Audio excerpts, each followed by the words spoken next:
Y ahora, un cuadro de médicos especialistas se une para producir el programa Soluciones Médicas a la Carta. Orientaciones, comentarios y consejos prácticos. Soluciones Médicas ya está en el aire.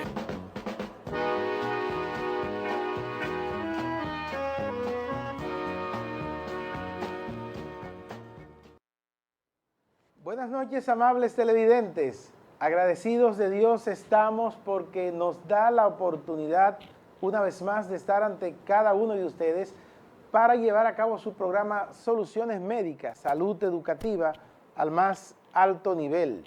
En la noche de hoy hemos invitado al doctor Mario Rosario.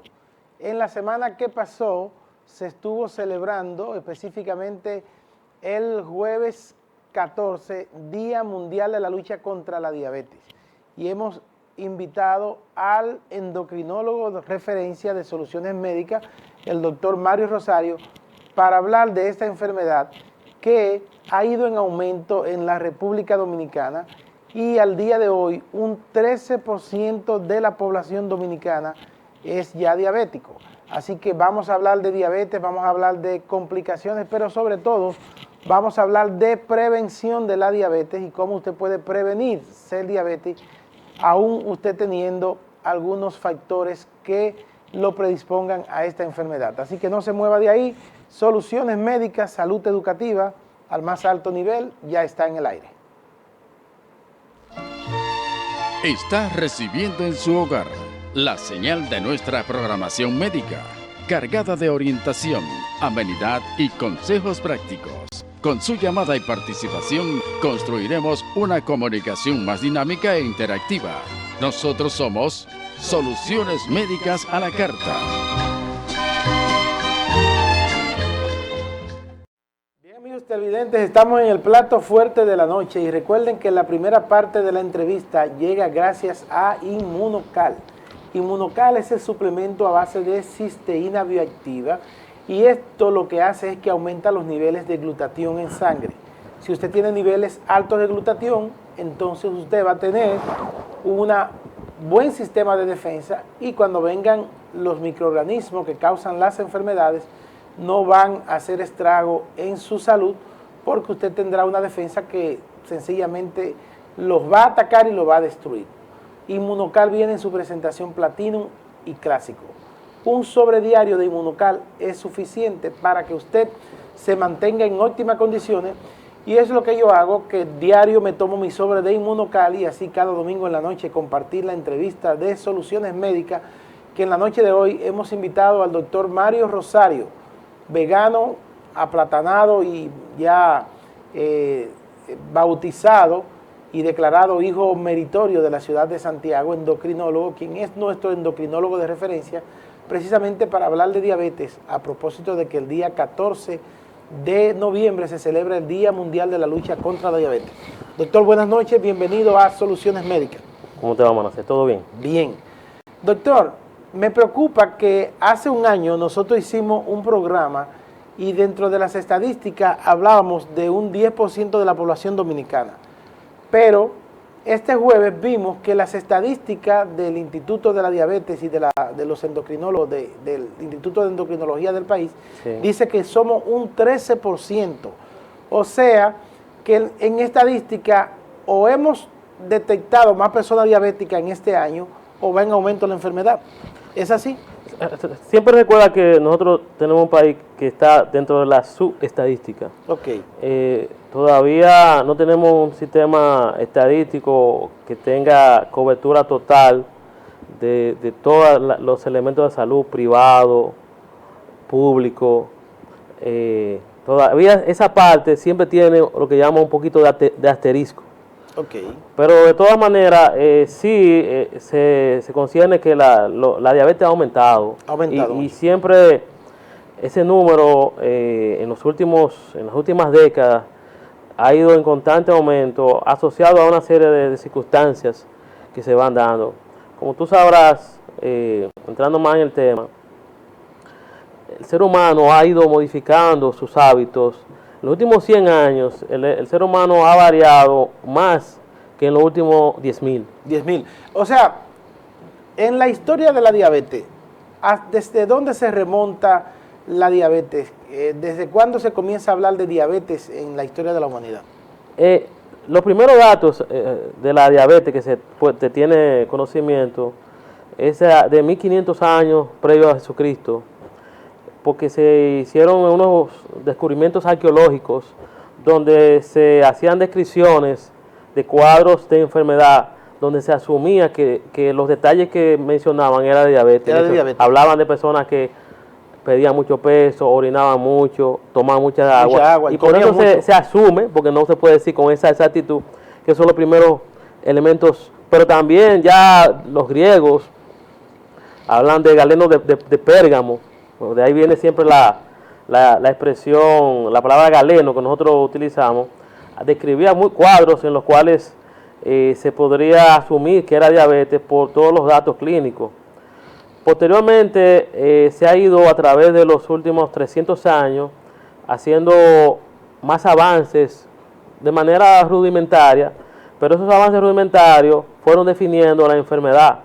Ya en el año 1600, muchas personas, muchos médicos, incluso hacían el diagnóstico en base a las hormigas. A las hormigas. Y la orina. Le decían de manera rudimentaria. Orine. Si las hormigas venían, había diabetes. Había diabetes. O sea que no se hacía esa prueba que hoy vemos de glicemia, nada de eso. Y dentro de su aspecto empírico, era muy inteligente la parte de él. Era muy inteligente, sí. Ya posteriormente, el apellido Willis adoptó el término mellitus, que se refiere a la miel. A la miel. En los años 1700. Posteriormente, tratando de ir avanzando los avances de la enfermedad, ya en nuestro siglo, en el siglo pasado, en la década del 20, se pudieron identificar dónde era el problema, que era el páncreas. En el páncreas que estaba. Y ahí se hicieron investigaciones con Bantis y otros investigadores, pudieron delimitar la insulina. Más o menos así, de a grosso modo, ha sido el curso histórico de la enfermedad. Pero habitualmente la parte moderna de la diabetes no tiene más de 60 o 70 años en lo que se llama el diagnóstico como tal y los avances como tal. Ok. Doctor, ¿hay países que tienen mayor predisposición a ser diabético? ¿Cuáles son los factores que influyen? ¿Raza? ¿La genética? ¿Qué tantos factores influyen para que una persona pueda desarrollar diabetes mellitus? Sí, como te decía, la diabetes es una de las enfermedades más, yo diría, más cosmopolita que exista, en el sentido de que su aparición y su aumento, concatenándolo con la pregunta anterior, su aumento de incidencia está muy relacionado con el hombre y su avance. Okay. Como tú sabrás, desde hace más de 100 años atrás fue que se dio la revolución industrial. Entonces el ser humano pasó de producir desde el punto de vista vía obrero a tener una concatenación industrial que permitía obtener los beneficios de los diferentes productos. De igual manera, el sedentarismo ha ido aumentando. Hace 50 años la persona usaba bicicleta, previo antes ni tan siquiera existía eso. Caminaban mucho. Caminaban, todos sus trabajos eran obreros, porque te digo que no existía la sociedad industrial. Entonces, eso es una parte. Pero otro elemento muy importante, que quizás no mucha gente domina, es la hibridación de las semillas. ¿Qué quiere decir eso? Por ejemplo, antes de los años 30, los cultivos se dañaban más fáciles. Cuando se sembraba, por ejemplo, arroz, habían pérdidas con más frecuencia. Luego que se dio la hibridación, genéticamente se dieron producciones de semillas más resistentes a los elementos de la temperatura. O sea que se ha modificado el asunto de la producción agrícola. Hay más cantidad de producción de calorías por tarea. Okay. Y más producción, por ejemplo, donde quizás un producto agrícola producía, 60 quintales por una tarea, ahora se producen 500. Entonces, ¿qué pasa? La cantidad de alimentos ha ido en aumento y la cantidad de calorías. Y el último elemento, como tú lo decías, es los hábitos físicos como tal. Entonces, ¿qué pasa? Cuando tú vas juntando todos esos elementos, que hay más cantidad de calorías posibles, los otros datos están relacionados con los aspectos raciales. Como tú sabrás, al darse con mucha frecuencia las migraciones, la enfermedad se ha ido magnificando, se ha ido conglomerando. Entonces ya tú ves que la raza, el primer elemento, que es la obesidad, está muy relacionado a esos tres elementos, a la posibilidad de adquisición de más calorías, a que la persona ya, un niño, se moviliza a una calle y compra una papita y un refresco, y allá hay 400 calorías. Hace 50 años. En esa meriendita tiene casi un tercio de la caloría que necesita. Exactamente. De acuerdo a la actividad física. Exactamente. Pero sin embargo, a una esquina del colmado, nosotros, o generaciones anteriores a nosotros, tenían que caminar largo trecho para buscar una fruta y subirse. Y subirse en la... O sea, si vamos a estar diciendo una relación sí. De lógica entre el consumo de calorías y la ingesta. Y la actividad física. Evidentemente hay razas donde la diabetes es mayor. No, doctor, pero ahora no tienen que ir al colmado, el delivery se lo lleva. Peor todavía. El delivery se lo lleva. Te digo que tú tienes una visión por ahí, claro, todavía es menor. Sí. Y así mismo. Y es lo que te digo, que cada vez la cantidad de calorías que tenemos, y otra cosa, el tipo de calorías. Porque cuando el niño se subía o buscaba la fruta, no eran azúcares refinados, ni tenían gluten. Y aparte eran de una variante que no tenía contaminación, y su ingesta en minutos con el tipo de actividad. Ahora los niños la actividad que hacen es con unos botoncitos aquí. Los dedos, con la tablet yo relajo que ellos van a tener unos dedos muy fuertes, estos dos dedos. Sí, porque van a estar bien. Claro, bien y van a terminar aquí con a nivel de columna, un trastorno. Un trastorno, así es. Sí. El término prediabetes, hay personas que dicen, yo no soy diabético, yo lo que soy es prediabético. ¿Usted puede ser prediabético o es diabético en sí? Sí, ese ya entra dentro de la clasificación que hacemos nosotros, porque siempre yo digo que los diagnósticos, las personas lo ven como si fuese una tacha que no tiene posibilidad de cambio. Cuando se habla de diabetes, primero vamos a definir la diabetes, porque estamos hablando del término. La diabetes se define como el trastorno en el cual el ser humano, recuerda que nosotros tenemos un órgano que se llama páncreas, está colocado aquí. Ese páncreas se encarga de producir una sustancia que se llama insulina. Cada vez que nosotros comemos, los grupos alimenticios son tres, sí. Que están los azúcares, que son los carbohidratos, las proteínas, que son las carnes, todo eso, y están las grasas. Las grasas. Evidentemente su nombre lo indica. Entonces, la diabetes es un trastorno con los azúcares, con el arroz, con el pan, con los víveres, con las frutas. Estoy tratando de aclarar el tema. Entonces, ¿qué pasa? Cada vez que usted come, por ejemplo, a mediodía ahorita usted va y se sirve un poco de arroz. Arroz, ¿verdad? En la comida nosotros está el arroz, una pasta. Una pasta. Ahí esa parte. Esos azúcares van a la sangre. Entonces nosotros para poder absorberlo necesitamos una que se llama insulina, que es la que permite que esa energía de esos azúcares, que de hecho los carbohidratos son el 50% de todo lo que un ser humano debe de consumir. Debe de consumir. Se encarga de que absorber esos azúcares. Pero ¿qué pasa con la diabetes? Que hay problemas con la insulina, que hay muy poca o no hay ninguna. Entonces cuando la persona come, esa azúcar de esos alimentos no puede ser deglutida, absorbida por el cuerpo y se queda circulante. Y quedando circulante es donde vienen todos los problemas que tiene la enfermedad. Ok. Todavía se siguen utilizando para un tipo de diabetes, que es la diabetes tipo 2, que es la que le da a los adultos, la tríada de la P. Es correcto. Todavía es la forma de presentación clásica de la diabetes en los pacientes mayores de 30, 40 años. Realmente, recuérdate que, como decía, concatenando con lo primero, regularmente la mayoría de personas que tienen diabetes lo tienen y no lo saben, eso se ha dicho mucho últimamente, y no tienen síntomas. Y no tienen síntomas. Porque es lo que te digo, que la enfermedad se va dando como si fuera un ratón. que va trabajando en la madera, se esconde, va. Entonces, ¿qué pasa? Que en la fase inicial puede, o la mayoría de veces no hay síntomas. Pero sí, cuando ya la enfermedad entra en un proceso más avanzado, se van a dar, como tú lo mencionas, la famosa 3P, donde el paciente va a comer más de la cuenta. Polifagia, que es la polifagia, va a come tener mucho. Más C, poliricia, toma mucha agua. Y va a orinar más de la cuenta, que es poliguria. ¿Qué es la poliguria? Sí, esto va acompañado de muchos más otros síntomas, como se menciona ahí, mira, por ejemplo, el adelgazamiento. El paciente va a perder. ¿Y por qué si está comiendo más, por qué se adelgaza? Porque tú sabrás que como no está la insulina disponible. No se está guardando nada. No se puede guardar nada. Eso es dinero que se está botando. Sí, un barril sin fondo. Entonces la insulina es más o menos el banco que se encarga de que se quede el dinero. Guardar. O por lo menos, como dicen los viejos, la botija. Sí. Entonces, ¿qué pasa? Que la persona empieza a orinar todo lo que come. Tiene lo que llaman una orina osmótica. Entonces se va perdiendo esos solutos, esos compuestos básicos, se van perdiendo por la orina.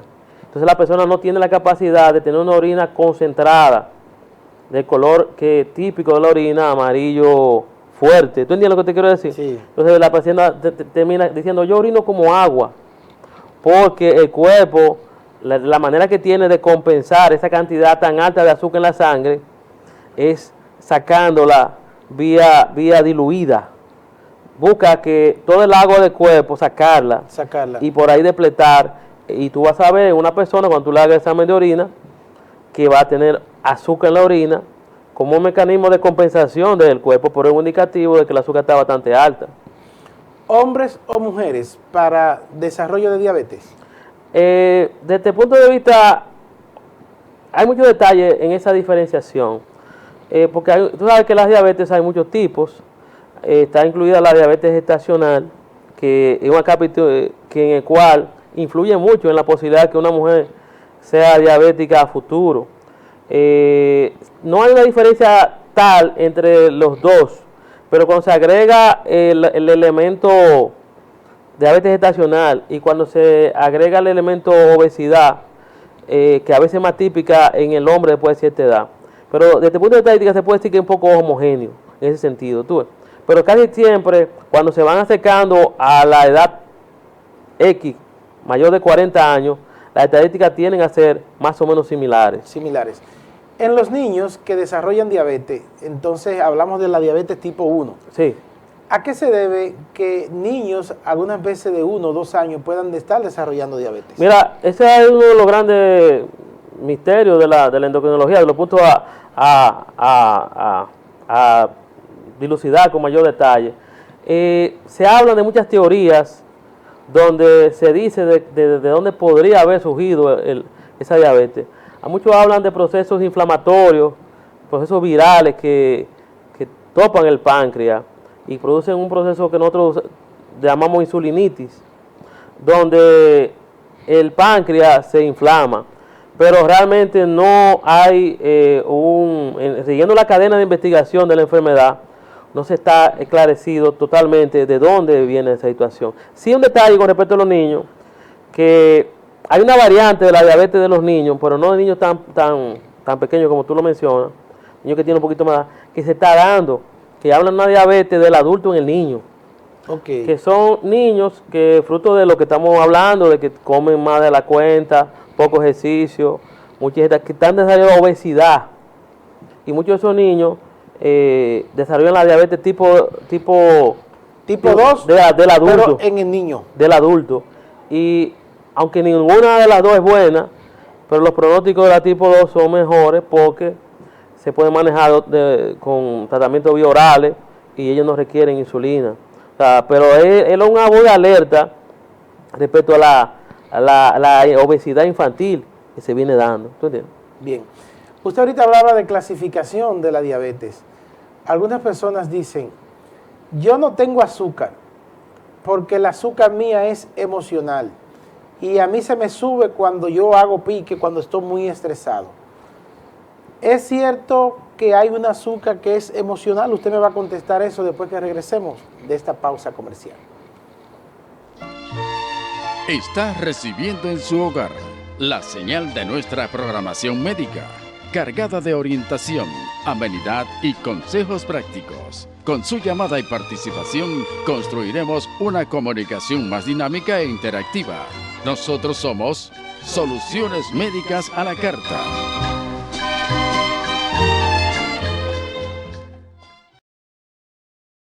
Bien, amigos televidentes, seguimos con el plato fuerte de la noche y la segunda parte de la entrevista de Soluciones Médicas llega gracias a COP Corazón. Miren, COP Corazón es la cooperativa del momento, porque COP Corazón es la cooperativa de la ciudad Corazón, de Santiago. Ahí usted puede encontrar los mejores beneficios del sector cooperativo bien cerquita de usted. Servicios de aportaciones, ahorros retirables, ahorro infantil, préstamo, el San Corazón, donde usted ahorra por 12 meses y el mes 13 se le da una cuota adicional igual a la que usted ahorró, y eso entonces es una mayor rentabilidad para su dinero.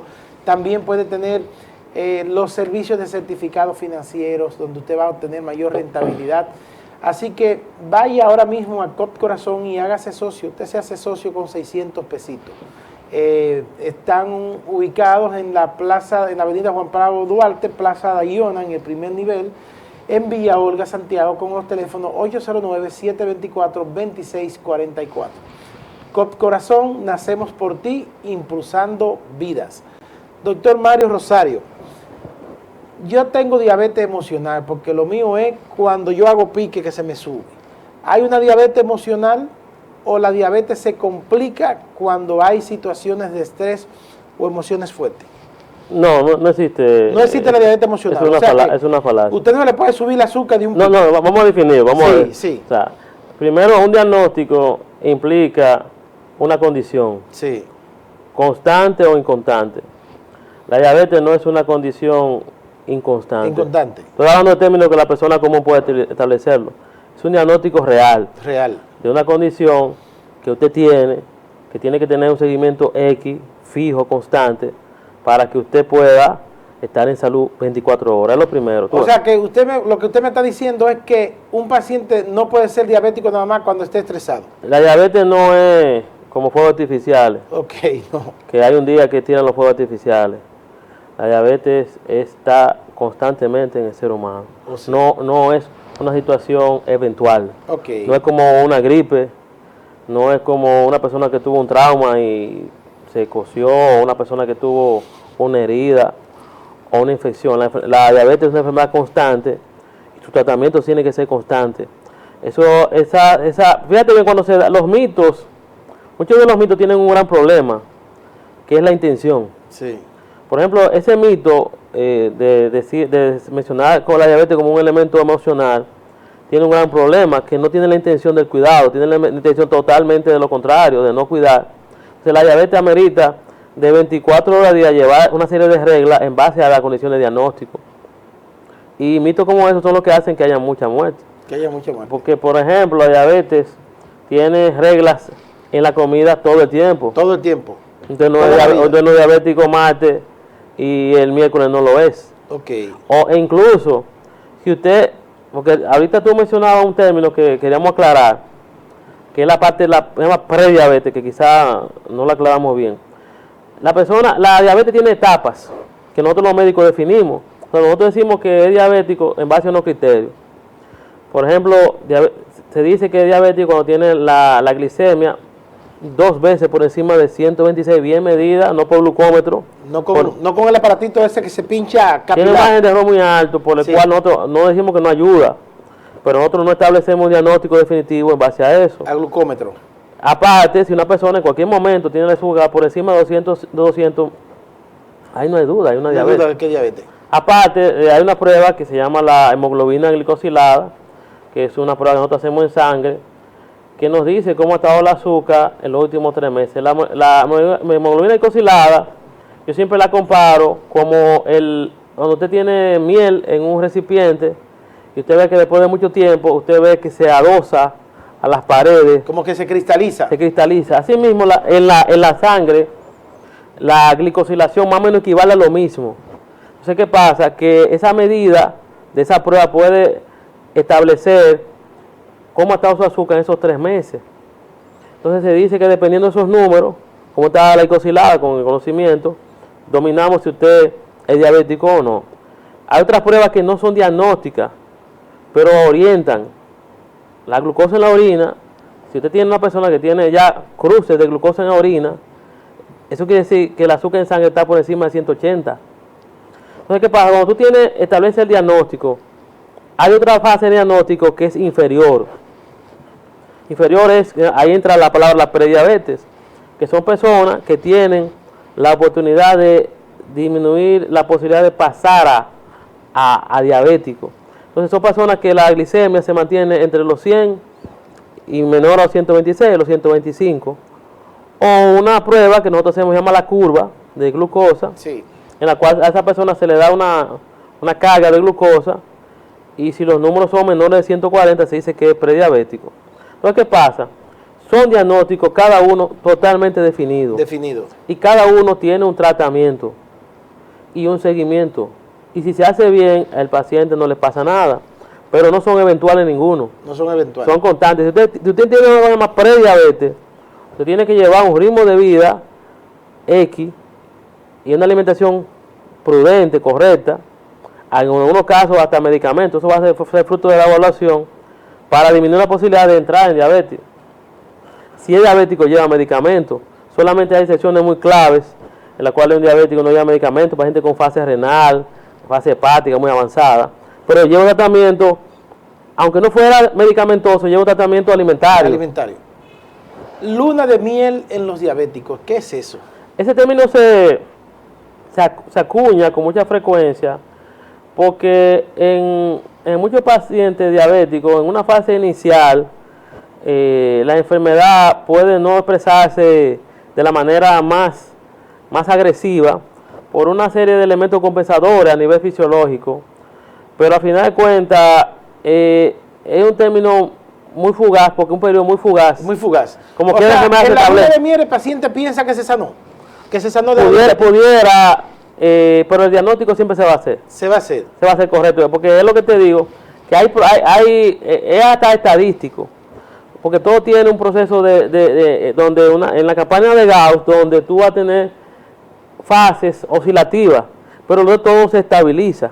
Porque, por ejemplo, una persona puede en un momento X tener picos de glicemia muy elevados y luego bajarlo, pero cuando tú entras en las pruebas básicas, siempre se va a hacer diagnóstico. Y si cambia el estilo de vida y comienza a bajar de peso, y quizás eso ayuda mucho para que esa... Yo siempre digo que la diabetes no es una... aunque sea contradictorio con lo que estaba mencionando ahorita, es una enfermedad estática, pero que el ser humano puede adoptar actitudes diferentes. Porque yo te decía que el ser humano tiene malos hábitos a veces desde que nació, y puede llevar hábitos diferentes para que la enfermedad varíe, pero la enfermedad tiene que estar siempre aquí, en la mente. Porque si está ahí, usted va a llevar siempre su control correcto, y va a llevar los lineamientos correctos, y ya el médico dispondrá qué tipo de medicamento no. Pero por lo menos el control de los azúcares que no van, los que no van no pueden ir en ningún momento, porque incluso la posibilidad de mejoría, usted pasar de una fase a otra, porque un paciente puede pasar, yo he tenido pacientes que han pasado de insulina, porque vamos a establecer las tres fases. Sí. La fase solamente dieta más medicamentos orales, y la fase de insulina. Hay una cuarta que es peor. ¿Cuál? Cuando ya no tiene que usar insulina porque hay un daño en órganos. O sea que no se le da nada. Nada, pero ya los órganos están dañados y tiene que depender de diálisis. Entonces, doctor, en cuanto a la modalidad terapéutica, el impacto que reciben los pacientes cuando le dicen que es diabético, le dicen, doctor, yo hago y tomo lo que sea, pero no me pongo insulina, porque la insulina deja ciego a la gente y pone a los hombres flojos. Ese es el cierto. El segundo mito. Porque cada vez que hay un mito, hay que ver la intención y su consecuencia. Sí. El primer y lamentablemente todos los mitos de la diabetes lo que llevan al paciente es a la tumba. Sí. Lamentablemente. Como yo te mencionaba, la insulina es una parte normal del cuerpo. Normal. O sea que la insulina no puede hacer daño, no te puede dejar ciego. No, nunca en la vida. Lo que pasa es que lamentablemente, lo siguiente, que muchos pacientes, cuando ya quieren acceder a colocarse tratamiento, es muy tarde. Ok. Y otra cosa, son mitos que usan los pacientes para no colocársela. Okay. Yo sé que lamentablemente el único problema es que la insulina es inyectada. Porque si la insulina fuera en pomada no hubiera un mito respecto a ella. Ok. Porque simplemente lo que le preocupa es la colocación de la vía. Y ese siempre ha sido un aspecto importante a seguir las investigaciones. Pero la insulina no produce ningún tipo de efecto deleterio en la salud del ser humano, colocada bien. Entonces, el concepto que tienen, o el mito popular de que la insulina a los hombres lo pone flojo en cuanto a su sexualidad, ¿es por la insulina o es por la diabetes en sí? Es la enfermedad. Es la diabetes en sí, no es la insulina. Mira qué pasa. Casi siempre cuando se tiene que utilizar la insulina, de manera general, es porque la enfermedad está en un nivel X. Es como, por ejemplo, yo no quiera estar cogiendo fuego en un sitio. ¿Y qué tiene que hacer un bombero? Romper y echar agua y dañar cosas pero que hay fuego. Entonces, ¿qué pasa? Diferente a eso, los tratamientos más fuertes, los tratamientos más avanzados se utilizan en esos niveles cuando ya la situación está más avanzada. Entonces, coincide siempre con pacientes con azúcar en 300, 400, que hay que ponerle la insulina, pero ya un paciente que tiene años con azúcar 300 o meses con ella, y los daños son de la diabetes, nunca va a ser de la insulina. ¿Cuáles complicaciones o hacia dónde llevaría la diabetes a un paciente y cuál es la sobrevida? Porque estaba viendo de un médico norteamericano, insulino dependiente, desde niño, que le ponían insulina o le ponen insulina todavía desde niño y tiene décadas siendo diabético y no ha desarrollado estas complicaciones. Eso que tú mencionas es un testimonio de lo que estamos diciendo, que lo importante es que si el tratamiento está correcto y el paciente está controlado, no va a haber ningún tipo de complicación, así como tú lo mencionas. La diabetes mal controlada, porque siempre decimos mal controlada. El paciente diabético controlado, yo tengo un paciente diabético que tiene 40 años con la enfermedad. 40 años con la enfermedad. Y es un paciente... ¿Poniéndose insulina? No. Está solamente con metformina. Un paciente sumamente disciplinado en su comida, un hombre de 80 años muy activo. Sí. Que se ha mantenido... Está laborando actualmente. Sí. Y se ha mantenido como... ¿No han tenido que amputarle un dedito, un pie? No, está perfectamente bien. Tiene todos sus órganos. Ese paciente que solamente está tomando su pastilla. Es más, está con el medicamento más sencillo que existe en la diabetes. ¿Qué es la metformina? Dentro de la escala de los medicamentos de la diabetes, lo menos que puede utilizar un paciente lo está usando él. Pero es un paciente muy prudente, no come en exceso, no come carbohidratos, va a sus citas, se deja llevar de médico. Entonces, ¿qué pasa? Es para que tú veas que esa es la cara positiva, pero la cara negativa involucra los mitos falsos. Él no quiere de base. No quiere de base. Entonces, ¿qué pasa? Ahí van a empezar a producirse todas las complicaciones de la enfermedad, que van desde arriba. Si pueden enseñar una imagen, hay unas cuantas complicaciones. Las imágenes de las complicaciones. Por ejemplo, en el cerebro, son pacientes que tienen más propenso a producirse los eventos cerebrovasculares. Los ACV, incluso más trombos. El Parkinson está muy ligado, más avanzado. Sí. Ahí están los números que estamos mencionando ahorita, de la diabetes y todo eso. Vamos a seguir viendo, señor director. Después se llama imágenes, así vamos a ir recogiendo. Entonces, ¿qué pasa? Aquí mencionábamos, Manasé, recapitulando la cantidad de personas que... Recuerda que la población mundial son de 7.000 millones. Sí. Y estamos hablando de 422 millones de adultos con diabetes. Sí. Ya tú puedes hablar que se puede meter casi hasta un 20%. Hay países donde se mete más. Sí. Y si ves abajo, ves que reseña hasta una embarazada, si la ves en la fílmica. Sí. Porque si tú, en las embarazadas, se ocurre con la mujer cuando está embarazada, tiene que tener mucho cuidado, porque una cosa es que se alimente y otra cosa es que pase a la gula. Okay. Y tiene que nutrirse bien y mantener a un nivel de ejercicio, claro, está asesorado por su ginecólogo, porque si la ganancia de peso es exagerada, las posibilidades de diabetes son mucho más altas. Alimentarse bien. Yo estaba viendo que uno de los países que tiene una alta incidencia de diabetes es México, porque comen mucho maíz y la tortilla. Sí. La alimentación a base de carbohidratos te puede predisponer a una que no esté balanceada y que tú comas más carbohidratos que otra cosa, ¿te puede llevar a la diabetes? Mira qué pasa con respecto a los carbohidratos. Primero vamos a decir cuáles son los carbohidratos, para hablar en contexto, que son los azúcares, el arroz, la pasta, las harinas, el maíz, el pan. La yuca tiene mucho carbohidrato. Sí. La papa tiene mucho carbohidrato. Déjame explicarte. Son carbohidratos. Son carbohidratos. Hay que ver otro término. Son carbohidratos. Lo que hay que ver es la cantidad de azúcar que tiene. Ya es otro término. Primero, vamos a decir cuáles son. El arroz, los víveres, las frutas, la pasta. Los espaguetis. Los espaguetis, sí. Son carbohidratos. Entonces hay que ver cuánto sube el azúcar, que es otro término. Porque, por ejemplo, yo te voy a poner un ejemplo, está una bomba lacrimógena, está unos fuegos artificiales y está una bomba nuclear. Todos son elementos explosivos. Pero hay que ver cuánto impacto tienen entre uno y el otro. La bomba nuclear tiene mayor impacto. Por ejemplo, digamos que quizás la yuca equivale a, un bizcocho. Un bizcocho. Viene siendo como la bomba atómica. La bomba atómica. ¿Me está copiando lo que quiero decir? Con relación a la yuca. Con relación a la yuca. Entonces, ¿qué pasa?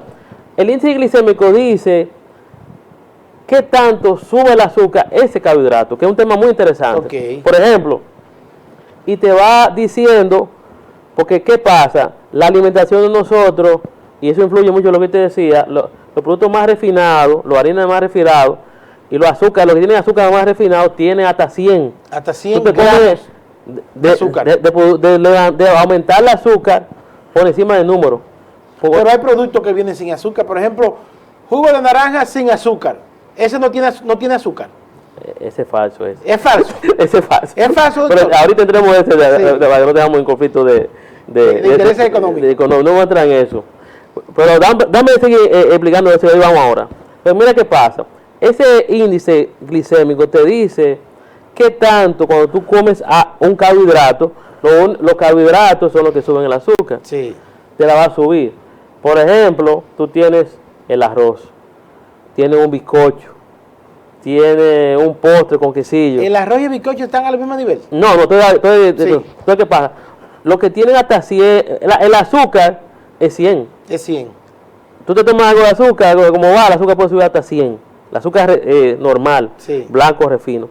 La miel tiene más. O sea, que el que está consumiendo miel, el azúcar le puede subir más que el azúcar. No, pero la gente dice que la miel sí la pueden usar los diabéticos porque eso es natural. No, eso es falso. Voy a explicarte un término que hay un gran error. Sí, la miel comparada con el azúcar refino para la persona normal es una opción y con prudencia. Para la persona normal, no para el diabético. Con prudencia es una opción saludable. Moderadamente, porque evidentemente la miel tiene muchísimos compuestos químicos que son favorables para la salud y con moderación. Pero comparado con el azúcar refino, en el caso de la diabetes, pone riesgo a diabético. Incluso tú ves que se utiliza para la hipoglicemia. Sí. Entonces, bajando de niveles, están los postres. Entonces, van bajando lo que llaman los carbohidratos intermedios, que ahí entran los víveres, el arroz. Pero su volumen tiene que ser más moderado. Después va bajando, algunas frutas, es bien amplia. Es bien amplio. Por ejemplo, no es lo mismo una guayaba, que casi no tiene dulzor, o una fresa. Que una cereza. La cereza también está en lo que son bajos. Bajo. Pero no es lo mismo, por ejemplo, una piña. Lechosa. O lechosa, con mango. Se meten casi a los 90. Es bien complejo, porque alimentos son muchísimos, no lo sabemos de memoria, pero hay una serie de frutas. Es más, no es lo mismo el arroz integral que el arroz ya procesado. Entonces, ¿qué pasa? Tú te vas yendo por los alimentos. Entonces, hay un grupo de ellos, no, por ejemplo, el maní. El maní no tiene nada de azúcar. No tiene nada de azúcar. Nada, cero. Es saludable para el diabético. Perfectamente. Sí. Entonces, en ese maramo que uno establece. Y en cuanto a eso, doctor, cuando uno va a los supermercados, uno ve que en las etiquetas está la cantidad de azúcar. ¿Qué sería lo ideal para usted mantener su salud, para usted consumir? Porque uno ve que tiene, yo pensaba que habían bebidas que no saben dulce, pero tienen grandes cantidades de azúcar, porque tienen 22 gramos de azúcar. Ahí entra otro elemento que es muy complejo este tema. Mira qué pasa. Cuando se da la refinación del azúcar, que de hecho te digo que uno de los elementos más importantes de que nosotros tengamos la diabetes actualmente son los productos refinados. Refinados. Si se pudiera, estoy sincero, nosotros estamos consumiendo más azúcar de lo que va. Todo. Sí. Dice en Estados Unidos, doctor, el consumo de azúcar por persona es 110 libras al año. O sea, un saco de azúcar, cada habitante en Estados Unidos consume un saco de azúcar al año. Eso es demasiado. Yo te voy a decir algo, va a sonar bastante raro, pero yo creo que al azúcar le están poniendo droga. ¿Le están poniendo droga? Porque cuando la persona prefiere...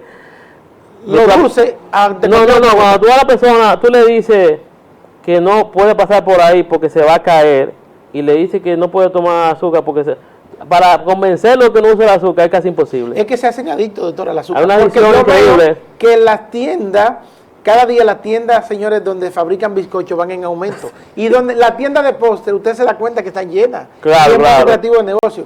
Doctor, el tiempo se nos ha ido. Sí. Vamos a tener que hacer un programa nada más de prevención de diabetes. La alimentación, eso. La alimentación. Y vamos a comprometerlo para que usted... Sí, porque entraremos más detalle toda esa parte. Exactamente. Agradecemos al doctor Mario Rosario.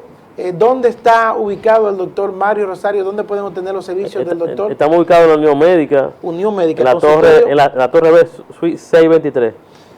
Doctor Mario Rosario, Clínica Unión Médica, Torre B, en el consultorio 623. Ahí usted puede encontrar este profesional de la endocrinología, especialmente pacientes diabéticos, obesos, pacientes con problemas de tiroides. Usted puede ir a donde el doctor Rosario, que es una autoridad en Santiago y en la región norte en cuanto a estas enfermedades. A ustedes, amigos televidentes, gracias por la atención que cada domingo nos dispensan. El próximo domingo un programa interesante para toda la familia. Pasen todo feliz resto de la noche. Excelente. Por hoy concluimos nuestra misión de orientación y cultura médica. Como profesionales, estamos satisfechos por la labor cumplida. El domingo próximo nos encontraremos en otra emisión de nuestro programa Soluciones Médicas. Buenas noches.